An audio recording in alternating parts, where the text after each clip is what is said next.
call you into ministry? Well, okay, so I was the pastor's kid who was always in church and always happy to be in church. I easily went, never experienced a time when I didn't want to go to church. Even when I felt very distant from God as a teenager, just because of my own bad choices and my own journey I was on, even though I felt distant from Him, church was where I always wanted to be. I felt at home there. I felt like the conversations were the conversations I wanted to be having. That was the content I wanted to be talking about God. I wanted to be learning about Him. And so it was just sort of the environment I always chose to place myself. And so I graduated high school and my family moved that year also. And so we were in a new town, a new church, and I was just 20 miles away, as it turned out, to where I went to college. And so I would drive home on the weekends, and I was just like, hey, to the youth minister, I'm here, can you use my help? And so they were like, of course. So I was just this volunteer college leader with the youth ministry. And so then I just plugged in with that group and just kept doing, just never missed a beat with it. Then are you still there? Yeah, I'm right here. Okay, I was afraid it logged you off. Anyway, so then my friend, who had been a youth minister at a church but was going to seminary, approached me and said, I really think you should apply to be the youth minister at this church. And I was 20 years old. And so anyway, I went for it and I got the job and I started doing youth ministry at 20 years old.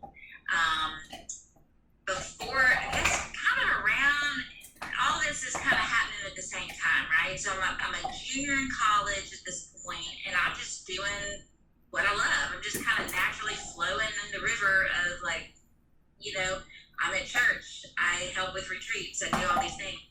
And then I met but I didn't think about seminary. I didn't think about being a pastor because I had just seen my dad, and I was like, well, I'm not a middle-aged man. I don't want to do that.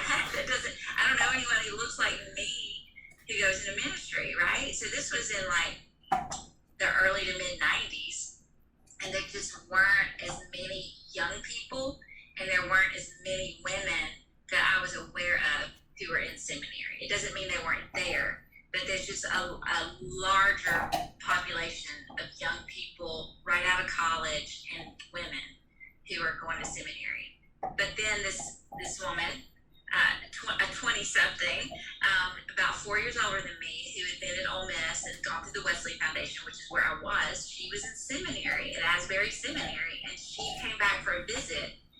And I met her, and I was like, I can relate to her. And so I just kind of tuned into that, and I was like, I really want to do that. I really want to pursue ministry, and I want to go to seminary. And that was when, the Holy Spirit started clicking, like, I just kind of needed that.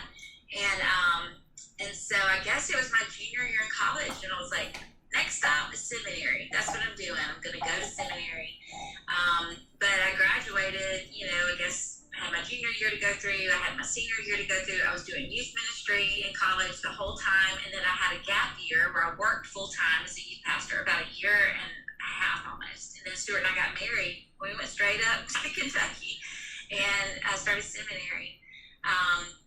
When I was about 21 years old, and I was a youth minister full time in that in-between year, and I knew I was going to seminary, so there was no question about that. I knew what my next step was, but I was doing my morning quiet time, not at 6 or 5:30 in the morning, because I was 20-something. I wasn't getting up that early, but I was by myself, and it was quiet, and I was with the Lord, and I distinctly heard, you will speak for me. Just knew it was Him.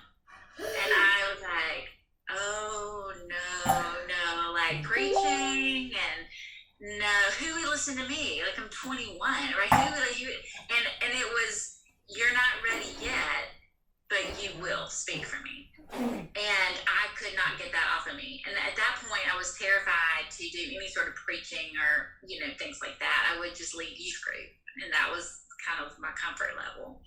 And I couldn't get that off me. And so my calling has, of course, expanded to preaching regularly and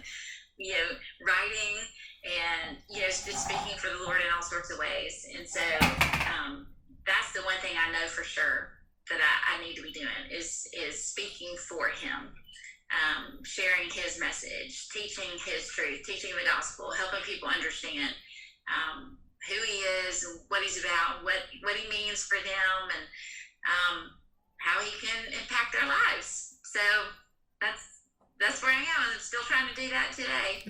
And did you feel any pressure to have life all together at any point?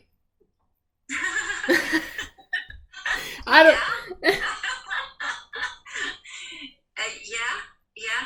And the season that I'm in right now is one where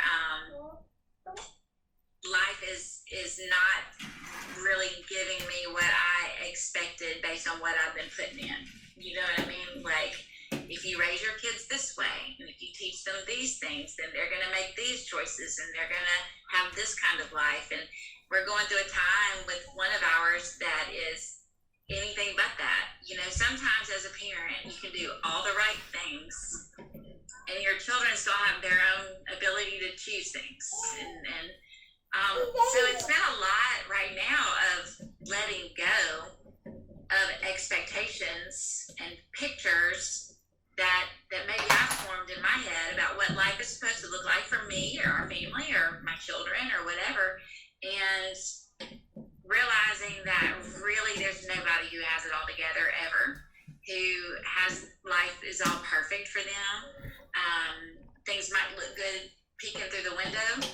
Even our house right now, you know, if you see us all together and you peek through the windows, like, they're perfect. Everything's perfect. And we're just broken, you know, we're just broken in a lot of ways. We're hurting in a lot of ways, but we're learning to love each other even when life doesn't look like the picture you decided your life was supposed to look like.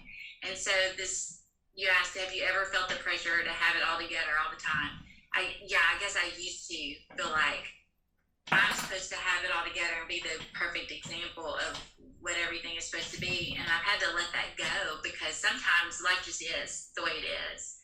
And a better example is, am I someone who is trusting the Lord when I'm falling apart in a lot of ways? You know, am I willing to be open about the imperfections in my life? That, you know, life's not perfect, and that nothing is Instagram perfect. And is that okay? Is it okay that you're a real person? And I think it has to be. It has to be okay, because there's no, if you as a leader come across everyone that, and not that we do it intentionally, but if you just never talk about your pain, if you never talk about your struggles, people cannot relate to that. Nobody has the perfect life. Everybody's families are messed up. Everybody's going through something hard. Everybody has an anxiety. Everybody has a struggle.